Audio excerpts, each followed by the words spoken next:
BBC Bangla আপনাদের স্বাগত। আজ আপনাদের সাথে লন্ডন স্টুডিও থেকে আছি মানসী বড়ুয়া, আর ঢাকায় আমার সাথে থাকছেন আকবর হোসেন। বাংলাদেশের সর্বশেষ গুরুত্বপূর্ণ আপডেট সংবাদে আপনাকে স্বাগত। শুরুতে সংবাদ শিরোনাম, পরে বিস্তারিত। প্রথমেই জানাবো, খুলনায় দুর্বৃত্তদের গুলিতে যুবক নিহত।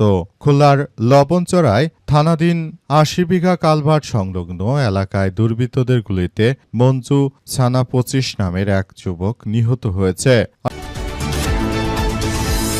এরপর জানাবো, বিএনপির দুই গ্রুপের মধ্যে কামড়াকামড়ি। নাটোরে বিআরটিসি বাস কাউন্টারে আধিপত্য বিস্তারকে কেন্দ্র করে বিএনপির দুই সন্ত্রাসী গ্রুপের মধ্যে সংঘর্ষের ঘটনা ঘটেছে। এ ঘটনায় অন্তত ৫ জন আহত হয়েছে। সারা দেশেই বিএনপির কামড়াকামড়ি চলছে। এদিকে বিজিবির অভিযানে পিস্তল গুলি এবং ৫ কোটি টাকার আইস উদ্ধার। খাগড়াছড়ির মাটিরাঙ্গায় অভিযান চালিয়ে দুটি বিদেশি পিস্তল, ১০ রাউন্ড গুলি এবং প্রায় ৫ কোটি টাকার ক্রিস্টাল মেথড আইস উদ্ধার করেছে border guard of Bangladesh BGB. আজ গভীর রাতে মাটিরাঙ্গার সীমান্তবর্তী এলাকায় অভিযান চালিয়ে এসব জিনিস উদ্ধার করে বিজিবি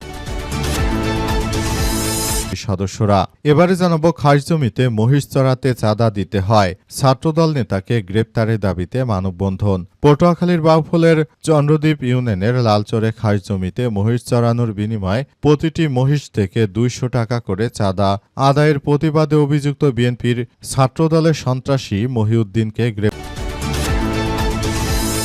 হয়েছে। এবং সর্বশেষ জানাবো একটি গুরুত্বপূর্ণ সংবাদ। আফগানিস্তানের কাবুলে শিক্ষাকেন্দ্রে বিস্ফোরণে ৪২ জন শিশু গুরুতর আহত। আফগানিস্তানের রাজধানী কাবুলের একটি শিক্ষাকেন্দ্রে বিস্ফোরণে অন্তত ৪২ জন শিশু আহত হয়েছে। জাতিসংঘের আফগানিস্তান সহায়তা মিশনে মঙ্গলবার এই তথ্য জানিয়েছে পাকিস্তানি সংবাদ মাধ্যম দ্য ডন এই খবর প্রকাশ করে। খুলনায় দুর্বৃত্তদের গুলিতে যুবক নিহত।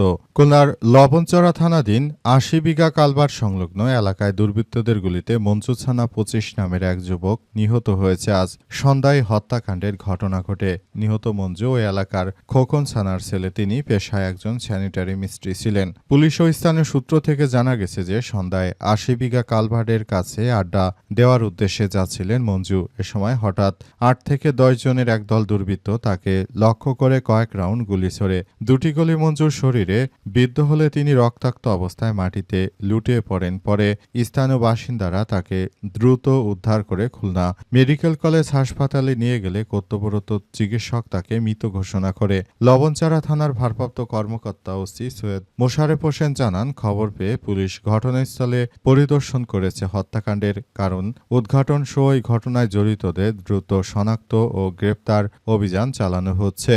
অবস্থা চলতে থাকলে ভবিষ্যতে আরও এক ভয়াবহ বিপর্যয়কর পরিস্থিতির সৃষ্টি হতে পারে। আসলে দেশ জুড়ে বিএনপি সরকার ক্ষমতা আসার পরই এমন হত্যাকাণ্ডের ঘটনাগুলো প্রতিনিয়ত পরিলক্ষিত হচ্ছে। বিএনপি সরকার আসলে দেশে আসার পর থেকেই দেখতে পাচ্ছি দেশের আনাচে কানাচে কোথাও না কোথাও এই ধরনের ঘটনাগুলো এখন নৈমিত্তিক ব্যাপার হয়ে দাঁড়িয়েছে। দুই গ্রুপের মধ্যে সংঘর্ষ, টাকার জন্য মানুষকে মারা, প্রবাসীর স্ত্রীকে পেটানো সহ বিএনপির নেতারা এমন কোনো জঘন্য কাজ নেই যেটা না করছে। দেশের মানুষ তো জানতেই পারত না এই বিএনপি যদি ক্ষমতায় না আসতো যে আসলে তারা ২০০১ থেকে ৬ সাল পর্যন্ত এমনভাবে ঠিক একই কায়দায় দেশে ত্রাসের রাজত্ব কায়েম করেছিল।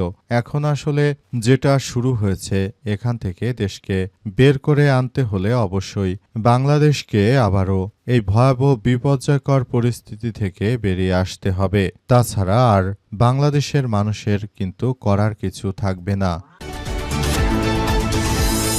বিএনপির দুই গ্রুপের সংঘর্ষ। নাটোরে বিআরটিসি বাস কাউন্টারে আধিপত্য বিস্তারকে কেন্দ্র করে বিএনপির দুই গ্রুপের কামড়াকামড়িতে ৫ জন আহত হয়েছে।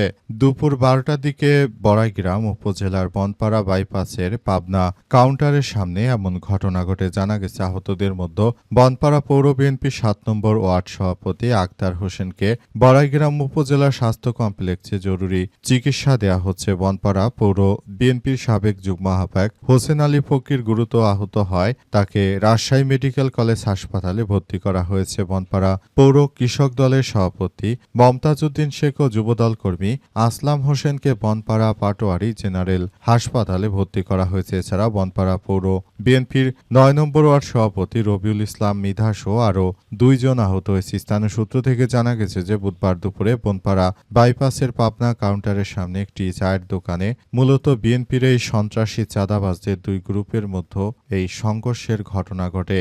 এটি আসলে খুবই এক বিপজ্জনক পরিস্থিতির সৃষ্টি করেছে, কারণ বিএনপির এই চাঁদাবাজরা তারা বালুমহল থেকে শুরু করে এমন কোনো জায়গা নেই যেখানে তারা হানা না দিচ্ছে। মনে হচ্ছে তারা প্রায় 1 যুগ 2 যুগ ধরে কিছুই খায়নি।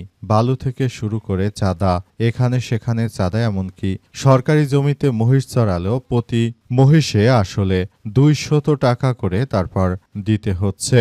এমনই ভয়াবহ সন্ত্রাসী কার্যক্রম শুরু হয়েছে। বিজিবির অভিযানে পিস্তলগুলি ও 5 কোটি টাকার আইস উদ্ধার। খাগড়াছড়ির মাটিরাঙ্গা এলাকায় অভিযান চালিয়ে এত বিপুল পরিমাণ জিনিসপত্র উদ্ধার করেছে বিজিবির সদস্যরা। আজ বিজিবির পক্ষ থেকে বিষয়টি নিশ্চিত করা হয়েছে।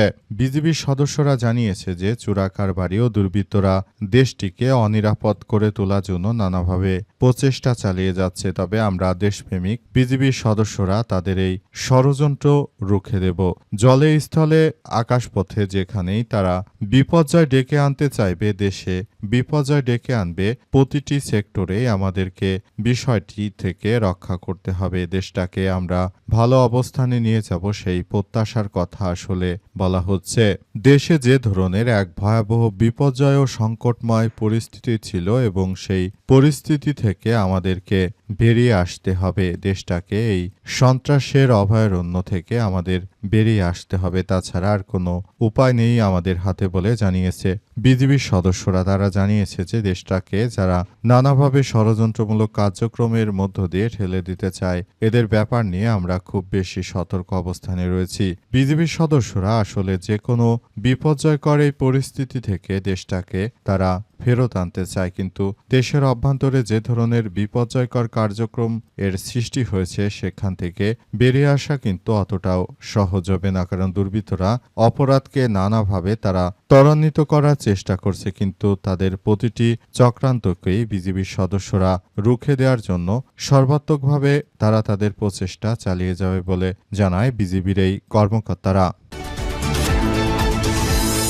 খাস জমিতে মহিষ চড়াতে চাঁদা, ছাত্রদল নেতা গ্রেপ্তার, এর দাবিতে মানববন্ধন। পটুয়াখালীর বাউফলে চন্দ্রদ্বীপ ইউনিয়নের লালচরে খাস জমিতে মহিষ চড়ানোর বিনিময়ে 200 টাকা করে চাঁদা আদায়ের প্রতিবাদে অভিযুক্ত ছাত্রদল নেতা মাইনুদ্দিনকে গ্রেপ্তারের দাবিতে মানববন্ধন ও বিক্ষোভ মিছিল অনুষ্ঠিত হয়েছে। আজ উত্তাল তেঁতুলিয়ায় নদী পাড়ি দিয়ে কয়েকশো নারী পুরুষ বাউফল উপজেলা পরিষদের সামনে সড়কে এসে এই কর্মসূচি শুরু করেন। পরে তারা শহরে একটি বিক্ষোভ মিছিল বের করেন। স্থানীয় সূত্র থেকে জানা গেছে 2024 সালের 5 আগস্ট রাজনৈতিক পথ পরিবর্তনের পর বাউফল পৌর ছাত্রদলের 9 নম্বর ওয়ার্ডের সাবেক সিনিয়র সহসভাপতি মাইনুদ্দিন চন্দ্রদ্বীপ ইউনিয়নের চর মিয়াজান এলাকায় বসবাস শুরু করেন। মিছিলটি শহরের বিভিন্ন সড়ক প্রদক্ষিণ করে তারপর এগিয়ে আসতে থাকে এবং সেগুলো খুবই সংকটময় পরিস্থিতির মধ্যে ঠেলে দিয়েছে। অবস্থা যদি চলতে থাকে তাহলে আরও এক ভয়াবহ বিপর্যয়কর পরিস্থিতির সৃষ্টি হবে। অবস্থা আসলে চলতে দেয়া সম্ভব হচ্ছে না বলে এমন কথা নিশ্চিত করা হয়েছে।